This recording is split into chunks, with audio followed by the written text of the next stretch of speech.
বন্ধুরা কেমন আছো তোমরা? সঞ্চিতা লাইফস্টাইলের নতুন একটি ব্লগে আমি সঞ্চিতা তোমাদের সবাইকে স্বাগত জানাচ্ছি। সকালবেলা উঠে চলে এসেছি ব্যালকনিতে।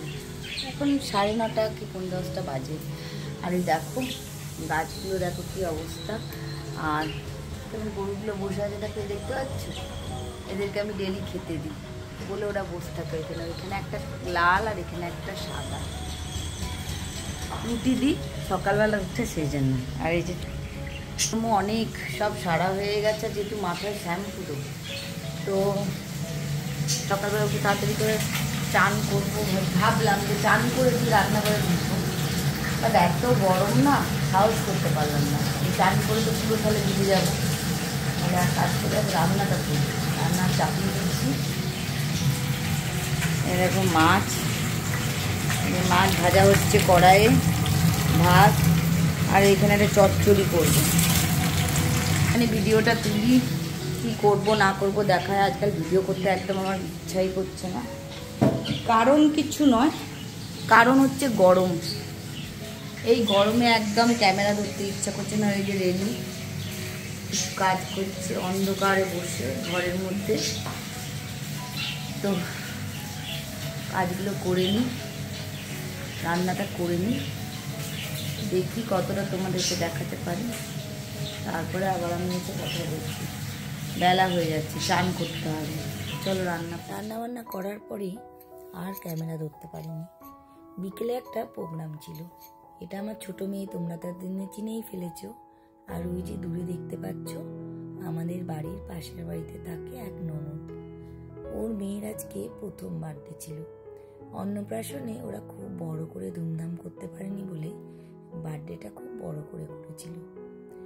আমাদেরকে নিমন্ত্রণ করেছিল, আমি, টিকে, কাকা আর রেনু, আমরা গেছিলাম। খুব জোরে জোরে গান বাজছিল, কপিরাইট, তাই জন্য কপিরাইটের জন্য আমি গানটা বন্ধ করে দিয়েছি। এত সুন্দর করে হলটাকে সাজিয়েছিল, দেখো দারুণ লাগছিল চারদিকটা। আর আমার ওই ননদ এত সুন্দর করে সেজেছিল বিউটি পার্লার থেকে, ওকেও খুব মিষ্টি দেখতে লাগছিল। আর ওর মেয়েটাও খুব ফুটফুটে হয়েছে জানো, এত হাসি মুখ, যাকেই দেখে এক গাল হেসে ওঠে। ওর বর সিভিক পুলিশে চাকরি করে। এই দেখো কেক কাটা হচ্ছে, সবাই মিলে খুব হই হই আনন্দ করে জন্মদিনটা পালন হচ্ছে। আর ওই যে ননদটা দেখছো, ওর নাম পুটকু। ওর নাম কিন্তু পুটকু না, ও হচ্ছে 4 বোনের আর সব থেকে ছোট বোন, তাই জন্য ওর নাম পুটকু। আমরা ছোট থেকে ওকে পুটকু বলেই ডাকি।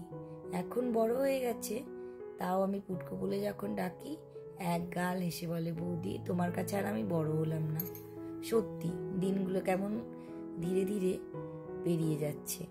আমার যখন বিয়ে হয়েছিল, এই পুটকু তখন অনেক ছোট ছিল, একদম 2 বছর বয়সের, আর আজকে একটা বাচ্চার মা। আমরা সবাই খেতে বসে গেছি। আর এই দেখো প্রথমেই পনির পসন্দা আর স্যালাড দিয়ে সার্ভ করেছে, কুলচা, চানা মশলা, সঙ্গে ভাত, ডাল, নবরত্ন, আর ছিল ভেটকির পাতুরি, আর খাসির মাংসও ছিল, আর বাসন্তী পোলাও ছিল। আজকে আমি মন ভরে খাবার খেয়েছি। অনেক দিন ডায়েটিং করেছিলাম, একটু একটু খাবো ভেবেও লোভ সামলাতে পারলাম না। হ্যাঁ, ভাত রুটিটা কম খেয়েছি, তবে মাংস, মাছ আমি কিন্তু খেয়েছি। কাকা, তরুণ আর আমার ছোট মেয়ে, ওরাও একটু একটু আজকে খেয়েছে। আজকে আমরা ডায়েটিংকে গুড বাই বলে দিয়েছিলাম। আর নিচে নামতে নামতে একটা কিউট ডগি দেখতে পেলাম জানো, সঙ্গে সঙ্গে আমি কোলে তুলে নিয়েছি। আর রেনুকে বললাম, রেনু একটুখানি ভিডিও করে দে না, কি কিউট ডগিটা। আর ও না আমার কোলে চেপে, মনে হয় বুঝোর গন্ধ পেয়েছে, আমার মুখের দিকে তাকিয়ে আমাকে চাটছে। আর আমার এত ভালো লাগছিল, মনে হচ্ছিল ওকে নিয়ে বাড়ি চলে আসি। একটা আমি প্রুফ রেখেছি, আমি ফটো তুলেছি। হ্যাঁ, কি মা একটা লসককে ভালোবেসেছি। আমি বলছিলাম বুঝু কিন্তু মারবে, বুঝু কিন্তু মারবে, করো না, তাও করছিল। বাবুকে এমনি করে জোরে ই করছিল, দেখতে কি সুন্দর। আর আবার তো দেখতে, হ্যাঁ তোমাকে বলে না আজ পর্যন্ত সুন্দর দেখতে, মোটা বললো। হ্যাঁ হ্যাঁ, তোমাকে খেতে দেয় না, পাতলা করে রেখে দিয়েছে, ভারী ধাড়ির মতো। আমার ধরি বললো কি মুডটা সত্যি করে তুললে তো বেশিক্ষণ থাকা যাবে না, আরো নিয়ে চলে এসছে। অমনি বলছে দেখো বাবু, হ্যাঁ অন্য প্রচুর তারিফ করে, তোমার তো যারা জিন্দগিতে তারিফ করে না। এবার তো ফিরলাম, তোমার প্রচুর খাইয়েছিল আর ওঠার আমার ক্ষমতা নেই, মনে হচ্ছে আমি এবারে একটুখানি গিয়ে চুপ করে শুয়ে পড়ি। বাট লাইভ করলে ভালো হতো, বাট করবো না, আমি আজকে লাইভ খাবো, আমার ভালো লাগছে না।